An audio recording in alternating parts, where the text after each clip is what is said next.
लोगों के मन में पितृदोष के बारे में अलग अलग धारणाएं, जैसे कि लगातार बिजनेस में घाटा होना, घर में बेवजह कलह रहना, पैसों की तंगी, विवाह न होना, लवमेट से झगड़े, सेहत संबंधी समस्याएं, बनते काम बिगड़ जाना। जी हाँ, अक्सर लोगों में ये भ्रम बना रहता है कि ये सारी समस्याएं पितृदोष की वजह से आती हैं। तो वहीं कुछ एस्ट्रोलॉजर तो ये भी कहते हैं कि जब कुंडली में सूर्य राहु साथ में हो तो पितृदोष का निर्माण होता है। लेकिन अगर हम कहें कि ये सब एकमात्र भ्रांतियां हैं, तो क्या आप यकीन करेंगे? शायद नहीं, क्योंकि आज तक हम कई विद्वानों से ये सब सुनते आए हैं। लेकिन आज हम इस वीडियो में आपका ये भ्रम तोड़ने वाले हैं। दरअसल पाराशर होरा शास्त्र के श्लोक में पितृदोष की सबसे सटीक जानकारी दी गई है, जिसके बारे में आज बताएंगे वैदिक एस्ट्रोलॉजर मिस्टर नरेश अरोड़ा।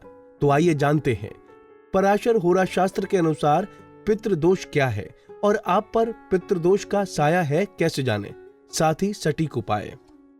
दोस्तों, ज्योतिष में कई तरह के योग और दोष हैं। हमने हाल ही में एक वीडियो पोस्ट किया था जिसमें हमने मंगल दोष का निवारण कैसे होता है वो बताया था। बहुत सारे एस्ट्रोलॉजर्स के पास आप जाते हैं, वहां पर आपको मंगल दोष बता दिया जाता है, लेकिन उसका निवारण कैसे होता है, वो कैंसिल कैसे होता है, वो रद्द कैसे होता है, ये नहीं बताया जाता या भ्रम में रखा जाता है। आज हम एक ऐसे ही दोष की चर्चा करने जा रहे हैं जिसको लेकर बहुत ज़्यादा भ्रम फैलाया जाता है, वो है पितृदोष। आप एस्ट्रोलॉजर के पास जाते हैं, एस्ट्रोलॉजर आपकी पत्रिका का जो है विश्लेषण करते हैं, कहीं कुछ समझ नहीं आता, सूर्य और राहु को एक साथ देखते हैं और बस वहीं पर शुरू हो जाता है आपका पितृदोष। आपका काम नहीं बन रहा, कोई नौकरी नहीं लग रही, पितृदोष है। प्रमोशन नहीं हो रही, पितृदोष है। शादी नहीं हो रही, पितृदोष है। आपके बने काम अटक रहे हैं, पितृदोष है। इस पितृदोष के नाम पर आपसे ना जाने कितने उपाय करवा दिए जाते हैं और ऐसे उपाय करवाए जाते हैं जो शास्त्रों में होते ही नहीं है। पहली बात तो पितृशाप होता है, पितृदोष होता ही नहीं है। पितृदोष बताकर आपको बहुत सारे उपाय कराए जाते हैं, सिर्फ राहु और सूर्य को देख लेते हैं और पितृदोष बता देते हैं। आज हम आपको पितृदोष की असलियत बताने जा रहे हैं। ये पितृदोष नहीं होता, ये पितृशाप होता है। सबसे पहले तो ये है, और इस पितृशाप से सिर्फ और सिर्फ संतान की हानि होती है। कोई अन्य काम, मान लीजिए आपको कोई काम भी रुका हुआ है, कोई मैरिज नहीं हो रही, कहीं प्रमोशन नहीं हो रही, पैसे का नुकसान हो रहा है, कर्जा चढ़ गया है, कुछ भी आपके लाइफ में हो रहा है, उसका पितृशाप से कोई लेना देना नहीं है। होरा पराशर शास्त्र जो एस्ट्रोलॉजी का सबसे बड़ा ग्रंथ है, उसमें पराशर जी अपने शिष्य मैत्रेय को बताते हैं जो पितृशाप है वो क्या है। पितृशाप के लिए 11 श्लोक वहां पर दिए गए हैं। टोटल 11 श्लोक है। इन 11 श्लोकों में अलग अलग ग्रहों की कॉम्बिनेशन दी गई है जिससे पितृशाप बताया गया है। और सारे श्लोक, जितने भी श्लोक हैं, उनका अंत होता है सुतक्षया, यानी कि ये जो शाप है उसके कारण सुतक्षय, सुत का मतलब होता है संतान, क्षय का मतलब होता है हानि। सुतक्षय संतान की हानि होती है, अन्य कोई हानि शास्त्र में नहीं बताई गई है। आप कहीं पर भी ये देख रहे हैं, सुन रहे हैं, आपका एस्ट्रोलॉजर बोल रहा है तो ये गलत है। यदि कोई कहता है कि ये सही है तो होरा पराशर शास्त्र उठाइए, उसका पेज नंबर 465 के आसपास ये सारे श्लोक दिए हुए हैं। वहां पर देखिए कि किस तरह के वो श्लोक हैं, उससे क्या हानि होती है। सिर्फ संतान की हानि बताई गई है। पराशर जी ने संतान की हानि बताने के साथ साथ उसमें उसकी रेमेडी भी बताई है।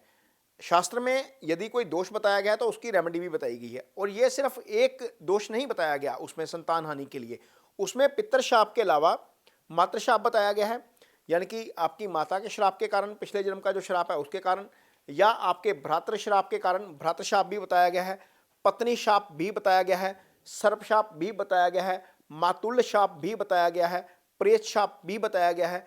इस तरह के इतने सारे श्राप बताए गए हैं और इन सारे श्रापों में लगभग 10-10 से ज़्यादा जो हैं वो डेफिनेशन दी गई हैं, श्लोक दिए गए हैं और वो ग्रहों का कॉम्बिनेशन दिया गया है जिनके कारण ये कुंडली में श्राप बनते हैं।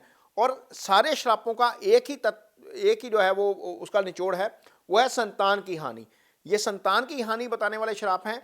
इन श्रापों का बाकी किसी काम से कोई लेना देना नहीं है, आपकी प्रमोशन से कोई लेना देना नहीं है, आपकी आय से कोई लेना देना नहीं है, आपके कर्जे से कोई लेना देना नहीं है, बीमारी से कोई लेना देना नहीं है।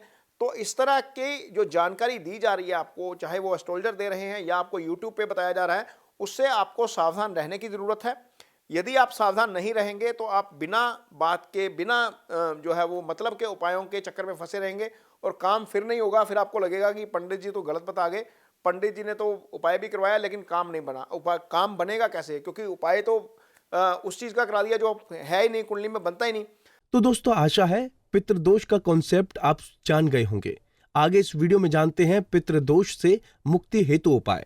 अब यदि मान लीजिए आपकी कुंडली में पितृशाप बनता है, मैं पितृदोष नहीं वर्ड यूज कर रहा, मैं पितृशाप यूज कर रहा हूं। पितृशाप यदि आपकी कुंडली में बनता है तो उसका उपाय है कि गया में जाया जाए। ये भी होरा प्राशर शास्त्र में है। गया में जाइए, वहां पर जाकर पितरों का श्राद्ध करिए। ये रेमेडी दी गई है। वहां पर आपकी जितनी कैपेसिटी है, आप जितना अफोर्ड कर सकते हैं, उतना अफोर्डेबिलिटी के हिसाब से किसी ब्राह्मण को दान दीजिए। शास्त्र में बताया गया है गोदान करना। गोदान आजकल हर किसी के बस की बात नहीं है, तो गौ की सेवा करिए वहां पर जाकर। तो सबसे प्राइम जो उपाय है, सबसे पहली प्रायोरिटी है गया में जाना, वहां पर श्राद्ध करना, ब्राह्मणों को भोजन खिलाना। आप 5 को खिला सकते हैं 5 को खिलाइए, 7 को खिला सकते हैं 7 को, 11 को 11 को, जितने भी ब्राह्मणों का आप भोजन खिला सकते हैं। ब्राह्मणों का भोजन, गया में श्राद्ध और गौ की सेवा, ये 3 जो उपाय हैं वो बताए गए हैं पितृशाप के। इन 3 उपायों से शास्त्र कहता है, होरा प्राशर शास्त्र ये कहता है कि इन 3 उपायों से जो पितृशाप जो है आपकी कुंडली में जो बना हुआ है उससे मुक्ति मिलती है।